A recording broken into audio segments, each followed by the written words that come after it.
ಕೊಳ್ಳೇಗಾಲದ ಓಂ ಶ್ರೀ ಕಾಡು ಕುರುಬ ದೇವಿ ಜ್ಯೋತಿಷ್ಯರು, ಕಾಡು ದೇವಿಯ ಆರಾಧಕರು, ಮಲೆಮಾದೇಶ್ವರ ಬೆಟ್ಟ ಹಾಗೂ ಬಿಳಿಗಿರಿ ರಂಗನಾಥ ಸ್ವಾಮಿ ಬೆಟ್ಟದ ಪ್ರಖ್ಯಾತ ನಾಟಿ ಜ್ಯೋತಿಷ್ಯರಾದ ಪ್ರಧಾನ ತಾಂತ್ರಿಕರು ಶ್ರೀ ಅಭಿಮನ್ಯು ಆಚಾರ್ಯ, ನಂಬರ್ 1 ವಶೀಕರಣ ಸ್ಪೆಷಲಿಸ್ಟ್. ಕಾಡು ಕುರುಬರ ವಿದ್ಯೆಯನ್ನು ತಮ್ಮ ವಶದಲ್ಲಿ ಇರಿಸಿಕೊಂಡಿರುವ ಕಾಡು ಸಿದ್ಧರು ನಿಮ್ಮ ಸಮಸ್ಯೆಗಳಾದ ವಿದ್ಯೆ,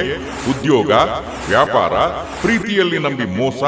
ಇಷ್ಟಪಟ್ಟವರು ನಿಮ್ಮಂತೆ ಆಗಲು, ಮದುವೆ ಯೋಗ, ಸಂತಾನ ಭಾಗ್ಯ, ಅತ್ತೆ ಸೊಸೆ ಕಲಹ, ಗಂಡ ಹೆಂಡತಿ ಜಗಳ, ಮನಃಶಾಂತಿ ಕೊರತೆ, ಲೈಂಗಿಕ ಸಮಸ್ಯೆ, ಸ್ತ್ರೀ ಪುರುಷ ವಶೀಕರಣ, ಲಕ್ಷ್ಮೀ ವಶ, ಜನವಶ, ವಾಮಾಚಾರ ದೋಷ, ಇನ್ನೂ ಯಾವುದೇ ಕಠಿಣ ಗುಪ್ತ ಸಮಸ್ಯೆಗಳಿದ್ದರೂ ಪುರಾತನ ಕಾಲದ ಪಂಚ ಋಷಿಮುನಿಗಳಿಂದ ಕಾಡು ಕುರುಬರ ವಿದ್ಯೆಯಿಂದ ಜನರ ಕಷ್ಟ ಸಂಕಷ್ಟಗಳಿಗೆ ಇಂದಿಗೂ ಪರಿಹಾರ ಮಾಡುತ್ತಿರುವ ಸಿದ್ಧಿ ಸಾಧಕರು ನಿಮ್ಮ ಸಮಸ್ಯೆಗಳಿಗೆ ಕೇವಲ 1